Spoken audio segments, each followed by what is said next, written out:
दोस्तों सीरीज चल रही है हमारी नो योर कैंडिडेट्स और हम घूम घूम कर आपके लोकप्रिय जनप्रतिनिधि से बातचीत कर रहे हैं, उनके विजन को समझ रहे हैं। और ऐसे में आपके कुशीनगर समाचार की टीम आज मौजूद है हाटा में, जहां पर सबसे ज़्यादा युवाओं की फौज है। युवा वोटर्स की भी यहां पर तादाद सबसे ज़्यादा है। तो ऐसे में प्रगतिशील समाजवादी पार्टी से यहां पर अंशुमान सिंह से आज हम बात करने वाले हैं और इनके विजन को समझेंगे कि किस तरह से अगर ये जनता इनको चुनती है, इनके नाम के ऊपर मोहर लगाती है, तो इनका क्या विजन होगा, किस तरह से हाटा के विकास की तस्वीर ये अपने दिमाग में बैठाए हुए हैं, जो हमारे सामने आज पेश करने वाले हैं। तो स्वागत करिए अंशुमान सिंह का, जो कि प्रगतिशील पार्टी से, प्रगतिशील समाजवादी पार्टी से यहाँ से उम्मीदवारी कर रहे हैं। स्वागत है। सबसे पहले मैं अर्जुन बेतांदा जी आपको नए वर्ष पर आपको और आपके चैनल को शुभकामना करता हूं कि आपका यह चैनल भारतीय दर्शन को प्रचारित और प्रसारित करने में सर्वोच्च ऊंचाइयों, सर्वोच्च मुकाम को हासिल करे। अर्जुन जी, मैं यहाँ पर लगभग 2006 से लेकर के आज तक लगभग 15 वर्षों से अपनी सेवा का योगदान में इस हाटा के महान जनता को देते आ रहा हूँ। इसके पहले भी मैं 2012 में विधानसभा हाटा में मैं अपनी प्रत्याशिता कांग्रेस पार्टी से दिया था। संजोग से मैं वंचित हो गया, लेकिन आज मैं प्रगतिशील समाजवादी पार्टी किसान सभा का प्रदेश अध्यक्ष हूँ और हमारे माननीय राष्ट्रीय अध्यक्ष जी माननीय शिवपाल यादव जी सपा और प्रसपा के गठबंधन में उन्होंने कहा है कि आप विधानसभा में जाओ और वहाँ की महान जनता की सेवा करो। और उनके आश्वासन पर और उनके कहने पर आज मैं विधानसभा में पुनः विधानसभा हाटा की महान जनता का सेवा करने के लिए। कैसे कुर्सी की लड़ाई अपने आप में बहुत ही कल्पनाशील और बहुत ही अलग तरह की लड़ाई है, और ऐसे में कुर्सी की लड़ाई ही रही कि कहीं ना कहीं आपके पार्टी के जो शीर्ष नेतृत्व हैं शिवपाल जी, उनमें थोड़ा बहुत चोट पहुंचा था। समाजवादी पार्टी से विखंडित होकर प्रसपा उन्होंने बनाया और अब फिर से ये कुर्सी ही है कि फिर जोड़ रही है। देखिए, हमारे प्रगतिशील समाजवादी पार्टी के माननीय राष्ट्रीय अध्यक्ष जी, उनकी और माननीय राष्ट्रीय अध्यक्ष सपा के अखिलेश जी की कोई लड़ाई नहीं थी, न कोई। ये परिवार जैसे एक परिवार चलता है, परिवार में कोई छोटी बहुत बड़ी बातें तमाम हो जाती हैं, लेकिन यह कुर्सी की लड़ाई नहीं थी, यह भावनाओं विचारों की लड़ाई थी। और आज के डेट में आज उनके विचार और भावना दोनों एक हो गए, उसमें अब कहीं किसी प्रकार की कोई बात नहीं रह गई है। अच्छा, कैसा लग रहा है यहाँ पर बैठकर? सीट तो काफ़ी गद्दीदार होती है विधायक की, लेकिन यहाँ पर हमने आपको जानबूझ के बैठाया है ताकि ये एहसास आपको रहे। देखिए, मैं कभी भी एक नेता के रूप में अपने को प्रस्तुत नहीं किया। इस विधानसभा जनता के लिए, और विधानसभा जनता ही के लिए नहीं बल्कि पूरे प्रदेश में, देश में, मैंने एक सेवक के रूप में अपने आप को एक भाई के रूप में हमेशा अपने को प्रस्तुत किया है। तो भाई और सेवक के लिए कभी भी कुर्सी बहुत मायने नहीं रखती। और आज अगर जब आप कहें तो मैं ज़मीन पर बैठ जाऊँ, यहीं पर मुझे मतलब ये है, मुझे तो केवल इस महान जनता की सेवा करने में ही अपने आप को संतुष्टि होती है। तो क्या लगता है, समाजवादी पार्टी वर्सेस इस समय पूरा एक तरह से उत्तर प्रदेश में चर्चाएं हैं, जो युद्ध है वो समाजवादी पार्टी वर्सेस भाजपा है, तो प्रसपा उनके जो विजन है उस पर खरी उतरेगी? देखिए, आज प्रदेश की जनता ये जान चुकी है, उन्हें सही और गलत का अंदाजा लग चुका है। अब इस प्रदेश की जनता को, इस विधानसभा की नहीं पूरे प्रदेश की जनता को अपने नौनिहालों के भविष्य को संवारने की चिंता सता रही है। और यही रीजन है कि आज प्रदेश की जनता समाजवादी पार्टी के राष्ट्रीय अध्यक्ष माननीय अखिलेश यादव जी की तरफ देख रही है। और प्रदेश की जनता आज होने वाले इस चुनाव में विधानसभा के नए राजनीतिक करवट लेने का मन बना चुकी है। और निश्चित तौर पर समाजवादी पार्टी अखिलेश जी के नेतृत्व में अपने पुराने गौरवशाली इतिहास को दोहराने जा रही है।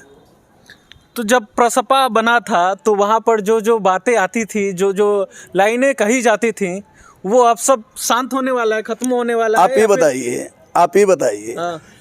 अशांत तो कभी नहीं हुआ। अशांत तो प्रगतिशील समाजवादी पार्टी और सपा में शांति कुछ भी नहीं मैं थी। इसलिए पूछ रहा हूँ क्योंकि आपका भी जो हिस्ट्री देखा जाए, आप भी अशांति ही रहे हैं। कभी दूसरी पार्टी में विचारों की लड़ाई आपकी हमेशा रही, और आप विचारों की लड़ाई या जो भी रहा, आप इधर उधर जाते रहे। उसके अलावा प्रगतिशील समाजवादी पार्टी शुरुआती दौर में समाजवादी पार्टी के विरोध में बनी नई पार्टी, और जहाँ कहा जाता था कि चाचा जी से अखिलेश यादव खुद ही दूरी बना के रखते हैं, और अचानक ये समीप आ गए। तो इसीलिए हम ये देखिए एक बात मैं बताऊं, आज के डेट में जो हमारी उम्र है उससे 4 साल पहले तक मैं अपनी इस पूरी जवानी को उस बूढ़ी कांग्रेस को जवान बनाने में लगा दिया था। लेकिन मुझे लगा कि जो हमारी जो हमारे जो व्यक्तिगत जो विचार हैं और जो कांग्रेस के जो व्यक्तिगत जो कांग्रेस की विचारधारा थी, जब उनकी विचारधारा से हमारी विचारधारा जो है जब मेल नहीं खाई, जब ऊपर के बड़े बड़े नेता जो है कार्यकर्ताओं की सुध नहीं लेते थे, तो मैंने कांग्रेस को छोड़ दिया।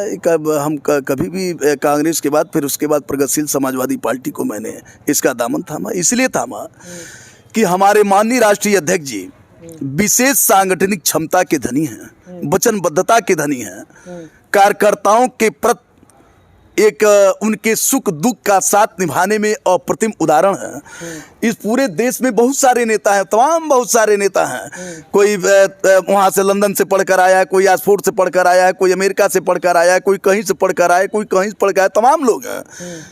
लेकिन ये है कि हमारे माननीय राष्ट्रीय अध्यक्ष श्री शिवपाल यादव जी का जो कार्यकर्ताओं के प्रति प्रेम है, जो उनका उद्गार है, जो उनका समर्पण है, जो उनकी बुनियादी ढांचा है, वो किसी भी भारत के किसी नेताओं में नहीं है। इसलिए मैं जो है अब आज जो मैं प्रगतिशील समाजवादी पार्टी में जब हमने जब सदस्यता ग्रहण की, तो सोच कर ग्रहण किया, ये नहीं कि मतलब कि हम पार्टी में आए कुर्सी के लिए, ये सोच कर ग्रहण किया कि जब भी हमारा स्थूल शरीर इस धरती से अलविदा कहेगा, उसमें लगने वाला कफन भी प्रगतिशील समाजवादी पार्टी का होगा, वो चाचा के पार्टी का ही कफन होगा। इस विश्वास के साथ में आया। जब आप कांग्रेस से लड़ाई लड़ रहे थे, जैसा कि आप बचपन से ही कांग्रेस की लड़ाई लड़े हैं, कांग्रेस के लिए लड़े हैं, जैसा कि आपने शब्द एक प्रयोग किया कि बूढ़ी कांग्रेस, तो आमतौर पर जो भारतीय संस्कृति है वो तो ये कहती है कि जो बूढ़ पुरानिया हैं उनको और सम्मान दिया जाए, उनके लिए और किया जाए, उनके लिए एक भविष्य बनाया जाए। लेकिन आप कह रहे हैं कि अभी प्रगतिशील पार्टी का जो कफन आपने प्रयोग किया कि अगर लग जाएगा तो लग जाएगा, तो शुरुआती दौर में यही सोचे होंगे कि कांग्रेस का ही कफन आप पहनने वाले हैं। अगर जो ये नहीं सोचे होते तो 25 साल तक अपनी जवानी को क्यों जो है मतलब जाया किए होते, इसके प्रत्याशा में क्यों बैठे रहते। लेकिन घर का एक गार्जियन भी अगर वृद्ध हो जाता है उसका सम्मान करना चाहिए। लेकिन अगर जो बुद्धि का अभाव हो तो हर नौजवान को इसीलिए शिक्षा दी जाती है, इसीलिए तालीम दी जाती है, इसीलिए उनको उठने बैठने का तरीका सिखाया जाता है कि अपने गार्जियन को बतावें कि दिशा और दशा गलत है। चलिए, पार्टी संबंधित तो बातें बहुत हो गई, अब आपके क्षेत्र की बातें हो, कितना अपने क्षेत्र की बातें, कितने अपने क्षेत्र की समस्याओं से आप अवगत है, इन सब संबंध में थोड़ा सा जानना चाहेंगे।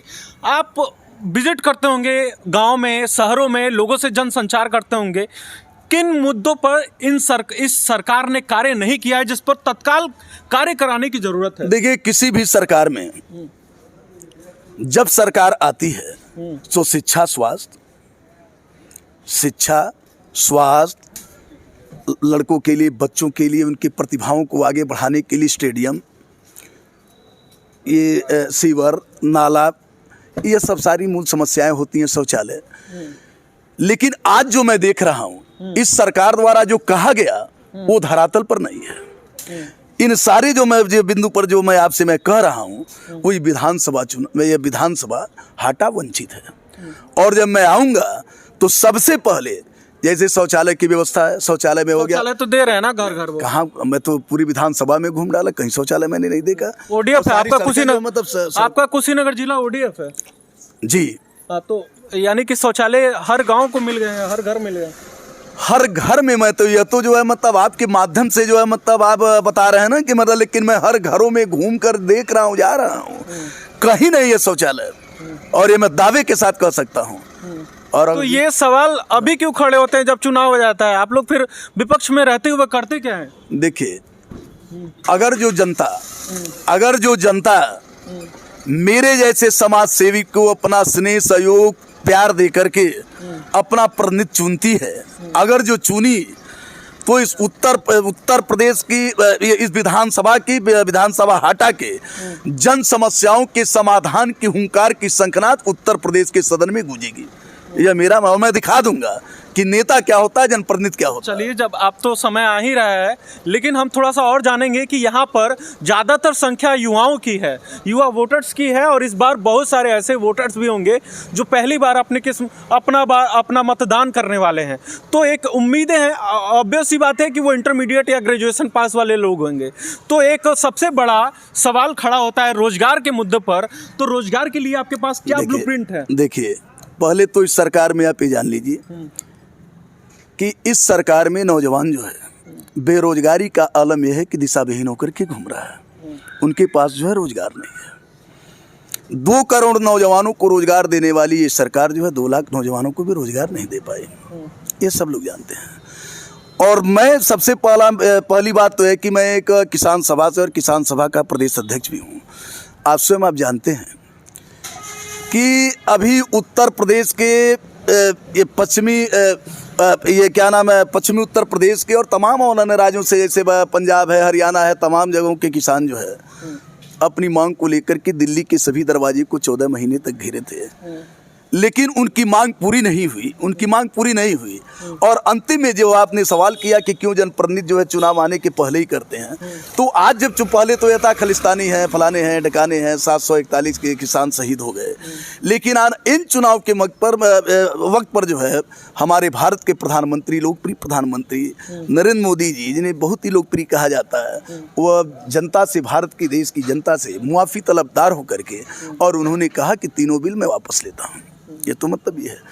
आज के डेट में किसान आत्महत्या करने के लिए जो है मतलब बाध्य हो रहे हैं। मेरे कहने का मतलब ये है कि एक आप नाम भी उनका सुने होंगे या जानते होंगे आप, एक भारत भूषण कवि थे तमिल के, उन्होंने लिखा था कि जिस सरकार में अगर जो धरती पर एक भी व्यक्ति भूखा सोता है, उस पूरे धरती को नष्ट भस्म कर देना चाहिए। और ये बताइए कि अपने पूरे जो है मतलब अपने जीवन भर के श्रम बिंदु से धरती का सीना फाड़कर अन्न उपजा करके समाज का पेट भरने वाला किसान अगर आत्महत्या के कगार पर ढकेल लिया जाए, तो अब किसको नष्ट कर देना चाहिए, ये खुद सोचना चाहिए। अर्थात मेरे कहने का मतलब ये है कि जिस संस्थान में आमजन की सुनवाई न हो, उसे एक दिन भी सत्ता में बने रहने में भलाई नहीं है। तो आज मेरे कहने का मतलब ये है, किसान अलग परेशान है, ये नौजवान अलग परेशान है, छात्र अलग परेशान है, व्यापारी वहापू की स्थिति में है। आज व्यापारियों को मतलब ये नहीं सूझ रहा है कि मैं क्या करूं क्या न करूं, वो मतलब वहापू की स्थिति में है। वही हम समझ रहे हैं। ऐसी सरकार को देखिए, प्रत्याशियों से हम बात इसलिए कर रहे हैं कि उनका ब्लूप्रिंट हम समझे हैं कि ठीक है, ये सरकार जो नहीं कर पाई है, लेकिन आप उतरेंगे तो किस विजन के साथ आ रहे हैं, कौन से ऐसे प्लानिंग है, क्या कुछ करने वाले हैं? हमारा विजन सबसे पहले बेरोजगारी, दूसरी विजन है किसानों की समस्या, तीसरी विजन है जो छात्र नौजवान जो है जगह जगह पर सारे विश्वविद्यालयों में उनका जो है छात्र संघ जो है मतलब वह चुनाव जो है मतलब रोक दिया गया है। भाई वो मूल बेस है, राजनीति और विचारधारा का मूल बेस है। जो छात्र नौजवान जो है मतलब अपने विश्वविद्यालय के सदन से उतर करके जब राजनीति में प्रवेश करता है, तो देश के प्रति उसकी अलग एक सोच रहती है। इसको हम पहले मतलब ये कराएंगे। दूसरी बात यह है, नाली सीवर की व्यवस्था, ये तो जनरल चीज़ है किसी भी क्षेत्र में, शिक्षा की व्यवस्था, स्वास्थ्य की व्यवस्था। और आज हाटा के नौजवान में पूरा जो है मतलब विधानसभा में आज 15 सालों से घूम रहा हूँ, तमाम ऐसे नौजवान खिलाड़ी रहे जो भारत स्तर पर जाकर अपना नाम रोशन किए हैं। तो इस पूरे इस विधानसभा में एक अगर जो बेहतर तरीके से सारे उपकरणों से सुसज्जित इस स्टेडियम का निर्माण करा दिया जाए तो निश्चित है मतलब इस कुशीनगर जनपद की, हाटा की, पड़रौना के नौजवान जाकर के आने वाले कल में उत्तर प्रदेश में नहीं, देश में ही नहीं बल्कि अंतर्राष्ट्रीय स्तर पर अपने प्रतिभाओं को भी खेलेंगे। ठीक है, एक सवाल हमारा है कि एक यहाँ पर पुल है, सकरौली पुल, जानते हैं कि नहीं? जानते हैं। वहाँ पे क्या समस्या है उसके बारे में आपको जानकारी है? देखिए वो सकरौली पुल बना, पुल गिर भी गया, मतलब डैमेज भी हो गया है। वहाँ की जनता ने हमसे कहा, अभी 5 दिन पहले की बात है, कि भैया ये पुल जो है मतलब बना ही नहीं है, पुल बना नहीं, लेकिन इसका जो है पैसा इसके बजट निकाल लिएगा। ये वहाँ की सकरौली की जनता ने मुझसे कहा 20% निकाले। ये गलत है, सही है। लेकिन मैंने ये कहा सकरौली के मतलब इस महान जनता से कि अगर जो आपका भाई अगर आता है और समाजवादी पार्टी की सरकार बनती है तो यहाँ आपका एक बहुत बेहद पुल भी होगा, और जो भी जिस चीज़ से आप वंचित हैं वह सारे वंचित जो है मतलब आपका जिस मुद्दे से वंचित है सारे मुद्दों का समाधान मैं सदन में जाकर के वहाँ से समाधान यही हम फिर से आपसे सवाल पूछ रहे हैं। जैसे एक विपक्ष की भूमिका क्या है? क्या आप 5 साल आप सत्ता में रहेंगे तभी कार्य करेंगे? क्या आप विपक्ष में रहते हुए शिकायत दर्ज करा के उस पर कार्यवाही नहीं करवा सकते हैं? देखिए सकरौली पुल के लिए आपकी क्या कोशिशें रही हैं उसके बारे में? देखिए मैं बताऊं, किसी भी देश में, किसी भी प्रदेश में, कहीं भी स्वच्छ विपक्ष होना चाहिए। बिल्कुल। लेकिन अगर जो स्वच्छ विपक्ष है तो स्वच्छ जो है सत्ता भी होनी चाहिए। अगर जो विपक्ष के लोग किसी मुद्दे को लिए अगर हू हल्ला चिल्ला रहे हैं, सदन को घेर रहे हैं, भारत की सबसे बड़ी पंचायत लोकसभा को घेर रहे हैं, और अगर जो सदन और लोकसभा इस पर गंभीरता से विचार न करते हुए अपने पॉलिटिकल साथियों की अनदेखी करे तो वह जो है सत्ता की भी खामियां मानी जाएगी। केवल विपक्ष की नहीं, सत्ता की भी खामियां तो 100 में 100% अगर हम मान लेते हैं, लेकिन इस सवाल फिर से हम यही करेंगे कि विपक्ष क्या शांत रहेगा? अगर सत्ता जो मन करे वो करे, विपक्ष शांत रहे। अच्छा ये बताइए कि किस मुद्दे पर हमारा जो है मतलब किस मुद्दे पर विपक्ष शांत रहा है, जब बताइए। चाहे किसानों की समस्या हो, चाहे नौजवानों की समस्या हो। हम कुशीनगर समाचार स्थानीय बात करते हैं। देखिए स्थानीय बात पर देखिए, अभी पर देखिए कोरोना काल था, आप चैनल चला रहे देखते होंगे। कोरोना काल में मैं सबसे पहले कोरोना हॉस्पिटल बनवाने की, निर्माण कराने की मांग में किया था, और 40,000 लोग देखे थे। जब यहाँ पर हाटा में, जब विधानसभा में किसी भी प्रकार का जनहित मुद्दा स्थानीय स्तर पर आई है, मैं हर समय हर वक्त, रात को रात नहीं मैं देखा, दिन को दिन नहीं देखा, हमेशा एक सेवक की बात, एक भाई की तर्ज पर, एक नेता बनकर नहीं, मैं हमेशा उपस्थित रहा। ये पूछ लीजिएगा, कहीं भी किसी गांव में जाइएगा, घर घर जाइएगा, केवल मेरा नाम लीजिएगा, तुरंत लोग बता देंगे कि मैंने क्या किया है। और हमारा कर्तव्य क्या अपने नैतिक कर्तव्य से हम विमुख रहते हैं या कि अपने नैतिक कर्तव्य का निर्वाह करते हैं, ये आप जनता में जाकर के मेरे बारे में पूछिएगा। अच्छा, प्रगतिशील समाजवादी पार्टी का भविष्य किस स्तर पर देखते हैं? क्योंकि खुद अलग पार्टी है, क्या समाजवादी पार्टी से कभी विलय होना है या फिर समाजवादी पार्टी से आगे निकलना है? देखिए, हमारे माननीय राष्ट्रीय अध्यक्ष श्री शिवपाल यादव जी अखिलेश जी को अपना नेता मान चुके हैं, और उनको जो है मतलब जैसे उन्होंने, आप जानते होंगे कि मतलब कोई ऐसा समय था कि माननीय मुलायम सिंह जी उनके नेता थे, लेकिन आज माननीय मुलायम सिंह जी की तर्ज पर वो अपने भतीजे समाजवादी पार्टी के माननीय राष्ट्रीय अध्यक्ष श्री अखिलेश यादव जी को अपना नेता मान चुके हैं। और मुझे लगता है कि यह दोनों पार्टियां मिल करके इस प्रदेश को ही नहीं, देश को दिशा और दशा देगी, आने वाले कल में एक नया इतिहास बनाएगी। तो देखते हैं कि आगे इनसे जनता कितना वाकिफ रखती है। आखिर इन्होंने 5 साल वाकई में क्षेत्र में कार्य किए हैं, तो जनता अच्छे परिणाम इनको दे, और ढेर सारी शुभकामनाएं हैं आपको। और इस उम्मीद के साथ हम आपसे विदा लेंगे कि अगर आपके नाम पर मुहर जनता लगाती है तो आप अपने क्षेत्र में जब आप देही बने अपने कार्यों को लेकर और ढेर सारे काम करें। तो कुशीनगर समाचार पर सीरीज चल रही है नो योर कैंडिडेट्स, और हम बात कर रहे थे प्रगतिशील समाजवादी पार्टी से प्रखर रूप से दावेदारी पेश करने वाले अंशुमान सिंह जी से, जो कि यहाँ पे समाजवादी पार्टी और अगर प्रसपा में दोनों में अगर साथ में ये गठबंधन चला यहाँ पर, तो हो सकता है कि यहाँ से प्रखर दावेदारी के रूप में यहाँ पर रहें। उसके अलावा हम इनसे जब इनके नाम पर ठप्पा लग जाएगा, चुनावी ठप्पा, तो एक बार और इनके विजन को हम समझने की कोशिश करेंगे और क्लियरिटी और ब्लूप्रिंट शायद और इनके दिमाग में हो जाए तो उस संबंध में हम फिर बात करेंगे आपसे। और